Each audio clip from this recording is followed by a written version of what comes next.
Hello and welcome to DM But Group Tuition, a place for all the rankers. આજના વિડીયોમાં આપણે શરૂઆત કરવા જઈ રહ્યા છીએ ગાલાના પેપર નંબર 2ના સંપૂર્ણ ગ્રામરના સોલ્યુશન સાથે.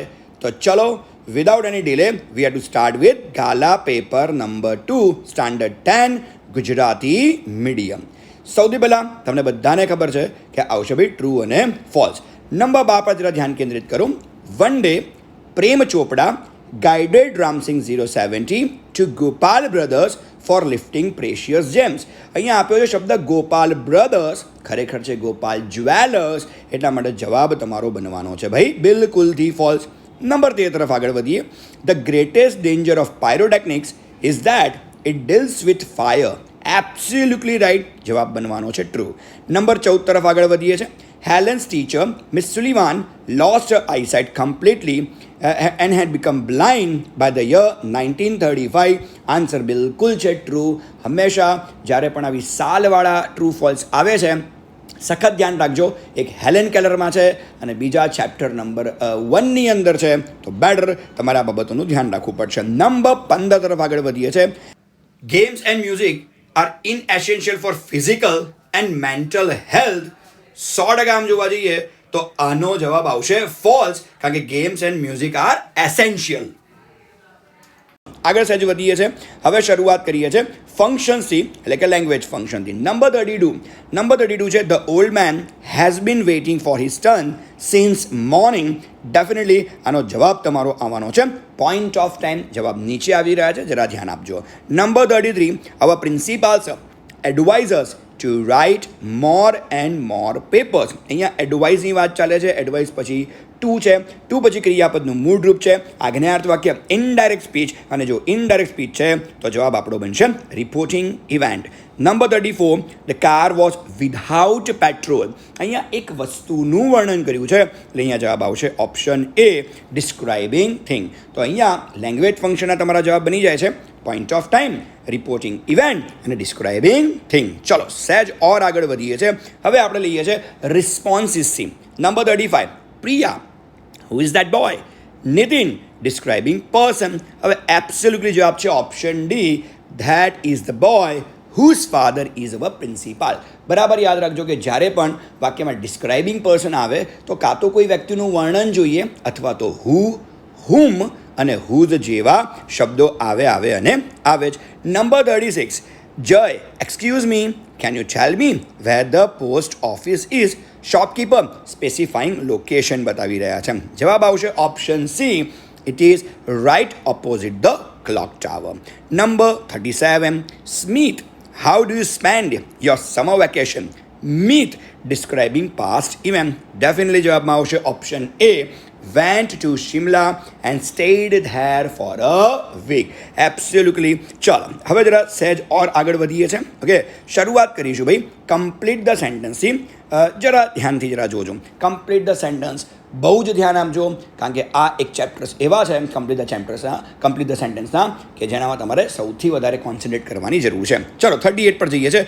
Wood you expressing request. તો would you please help me સૌથી સારામાં સારું વાક્ય બનશે would you please help me. Okay, ચલો એ જ પ્રકારે જોવા જઈએ. Number 39, Dhvanit and Neel will take, showing alternative. Take શબ્દનો અહીંયા પ્રયોગ થયો છે, એટલે કંઈક ને કંઈક લેવાની બાબત છે, તો ઓબ્વિયસલી સારામાં સારું થઈ શકે સાયન્સ અને કોમર્સ. તમે બંને જણા તમે બધા જ વ્યક્તિઓ અત્યારે 10th સ્ટાન્ડર્ડમાં છો.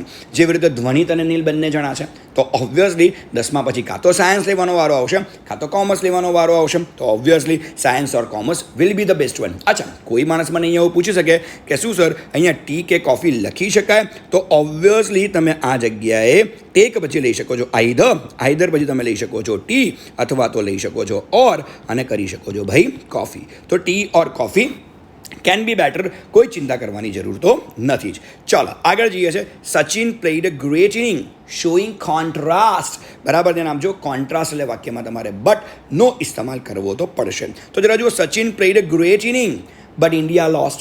સૌથી ઇઝી વાક્ય મારા ખ્યાલથી આજ બનશે કે Sachin played great inning but India lost. Obviously India lost. Okay, હા, એવું પણ થઈ શકે કે he could not make his century, પણ આટલો લેન્ધી સેન્ટેન્સ બનાવવાની કોઈ જરૂર નથી.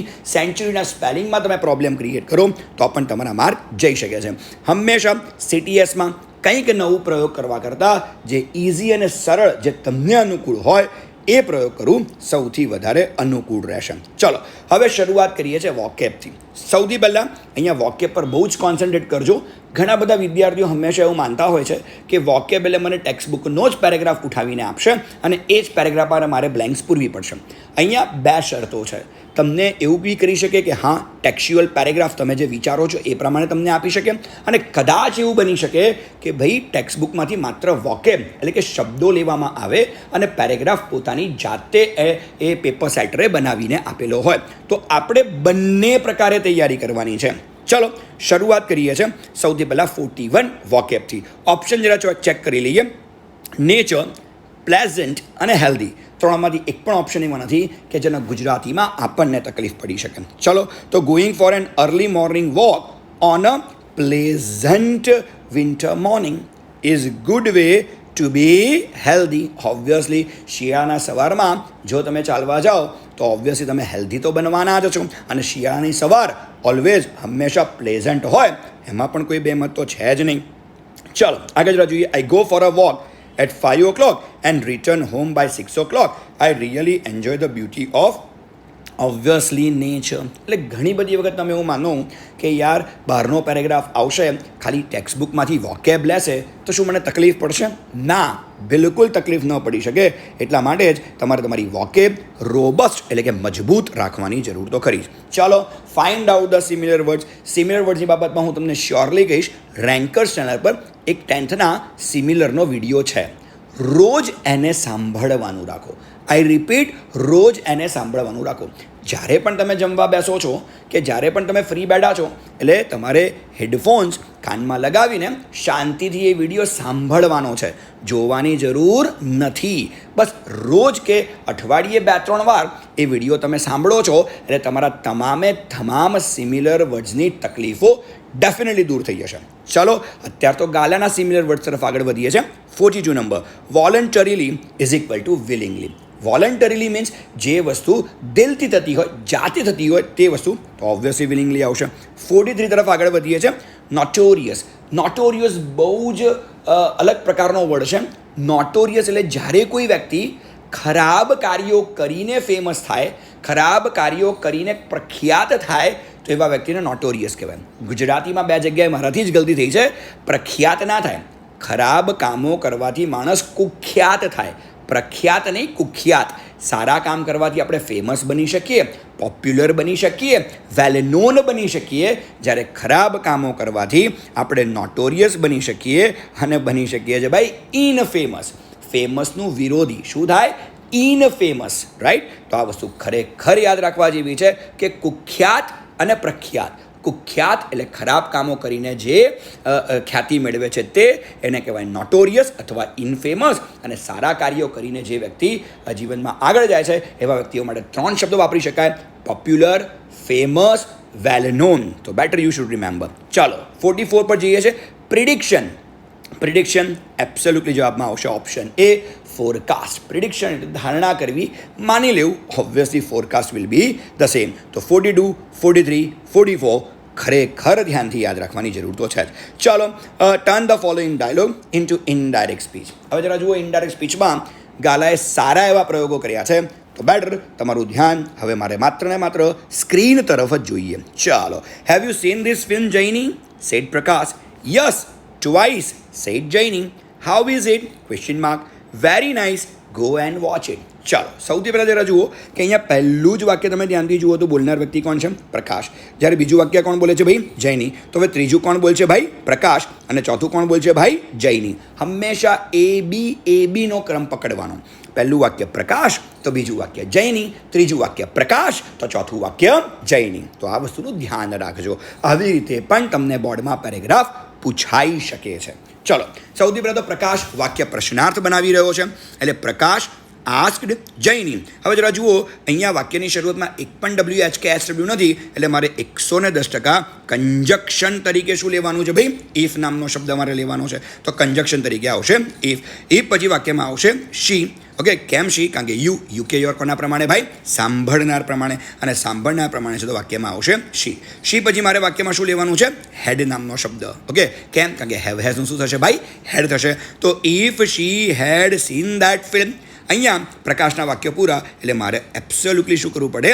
Full stop. જ્યાં પણ કરતાના વાક્ય પૂરા થાય ત્યાં ફૂલ સ્ટોપ કરવાનું ચૂકતા નહીં. નીચે જૈનીનું વાક્ય બહુ જ સરસ છે, યસ ટ્વાઇસ. તો હવે જરા ધ્યાનથી જોજો કે જૈની રિપ્લાઇડ પોઝિટિવલી. શા માટે પોઝિટિવલી? કારણ કે એણે જવાબ શેમાં આપ્યો છે મારા ભાઈઓ?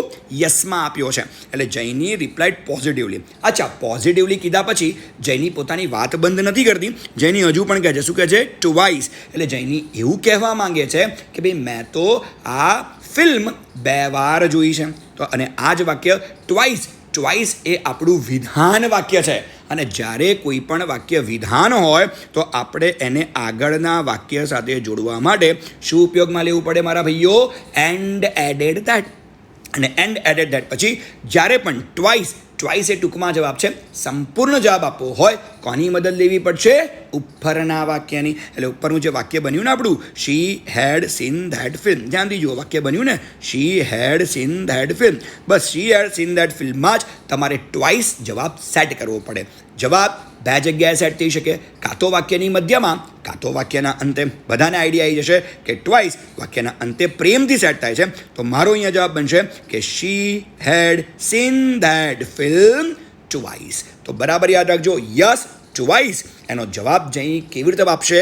Jaini replied positively and added that she had seen that film twice. હજુ સહેજ આગળ જઈએ છે. પહેલું વાક્ય પ્રકાશ, બીજું વાક્ય જૈની, ત્રીજું વાક્ય ફરીથી કોણ બોલશે? પ્રકાશ. પ્રકાશ શું પૂછે છે? How is it. હવે અહીંયા પ્રકાશ ફરીથી વાક્ય પ્રશ્નાર્થ બનાવે છે. ઓકે, અને જ્યારે કોઈ પણ કરતાં ફરીથી વાક્ય પ્રશ્નાર્થ બનાવે તો આપણે માત્ર આસ્ક્ડ ઉપયોગમાં નહીં લઈએ, આપણે શું લઈશું ભાઈ? અગેન આસ્ક્ડ ઉપયોગમાં લઈશું. ઓકે, તો અહીંયા આવશે Prakash again asked how it was. એક વસ્તુનું ધ્યાન રાખજો, અહીંયા એચ હંમેશા કેપિટલ, પણ જ્યારે ઇનડાયરેક્ટ સ્પીચમાં જાય ત્યારે એચ કેપિટલ આવતો નથી. ઘણા બધા વિદ્યાર્થીઓ આવી જગ્યાએ ભયંકર ગલતીઓ કરે અને વગર લેવા દેવાના માર્ક મૂકે. તો જવાબમાં આવશે હાઉ ઇટ વોઝ. ચલો, પ્રકાશના વાક્ય પૂરા. શું કરવું જોઈએ દીકરા? Full stop. ચલો, એ જ પ્રકારે very nice, go and watch it. તો ફરી એકવાર જઈને કેટલા વાક્ય બોલી રહી છે ભાઈ? 2 વાક્ય બોલી રહી છે. અને તમને તો DM સરનો ડાયલોગ ખબર જ છે કે 2 વાક્ય બોલે કે 22 વાક્ય બોલે. પહેલું વાક્ય હંમેશા જે તે રીતે. જે તે રીતે એટલે જે રીતે બનતું હોય તે રીતે. ચલો શરૂઆત કરીએ. તો સૌથી પહેલાં જૈની રિપ્લાઇડ ધેટ. હવે સૌથી પહેલાં તો જૈની ટૂંકમાં જવાબ આપે છે, આપણે સંપૂર્ણ જવાબ આપવાનો છે. એટલે જૈની રિપ્લાઇડ ધેટ, અને પછી વેરી નાઇસ છે એને એડ ક્યાં કરશો? હાઉ ઇટ વોઝની જોડે. ઓકે, તો જવાબ કેવો આવશે? Jaini replied that it was a very nice film. Okay, it was very nice. Okay, નથી, ઇટ વોઝ વેરી નાઇસ. અને હજુ જરા જુઓ, ગો એન્ડ વોચ ઇટ. શું લખ્યું છે? માત્ર ગો એન્ડ વોચ ઇટ. તો અહીંયા જૈની પ્રકાશને પણ એવી સલાહ આપે છે કે તારે જઈને જોવું જોઈએ. તો અહીંયા આવશે એન્ડ એડવાઇઝડ. ઓકે, અને ગોનું શું કરશો ભાઈ? Two go and watch it. તો અહીંયા એબ્સોલ્યુટલી આપણો આન્સર લગભગ કંઈક આ જ પ્રકારે બની તો જાય કે Jaini replied that it was very nice and advised to go and watch it. તો બરાબર યાદ રાખજો, that was all about indirect speech. તો બહુ જ ધ્યાન આપવું પડે તમારી ઇનડાયરેક્ટ સ્પીચમાં. ચલો, હવે સહેજ આગળ વધીએ છીએ. કંજક્શનથી આપણે શરૂઆત કરીએ છીએ. 46, Karma will join army. Ayush will join army. શું યુઝ કરવાનું છે? આઈધર ઓર અને નાઈધરનો. તમને ખબર, અથવા બટની તો કોઈ શક્યતાઓ છે જ નહીં. તમને ખબર જ છે ભાઈ કે અહીંયા 2 ઓપ્શન છે, કર્મા અને આયુષ. ઓબ્વિયસલી હકાર વાક્ય છે એટલે મારે જવાબમાં શું વાપરવું જોઈએ? Either or. ચલો શરૂઆત કરીએ છીએ. Okay, so either Karma or Ayush will join army. Okay, આઈધરનો ઈ કેપિટલ કરવાનું ચૂકતા નહીં. ચાલો 47 તરફ. Tapan was suspended. He had copied in the final exam. Okay, હવે જુઓ ધ્યાનથી, વાક્યમાં વાત કોની ચાલે છે? તપન. અને તપન માટે જ બીજા વાક્યની શરૂઆતમાં શું આપ્યું છે મારા ભાઈઓ? હી. તો ઓબ્વિયસલી વાક્ય શેનાથી જોડવું જોઈએ આપણે? હુ નામના કંજક્શનથી. તમે કહો સર વાક્ય કેમનું બનાવવાનું છે? તો ધ્યાનથી જરા જુઓ.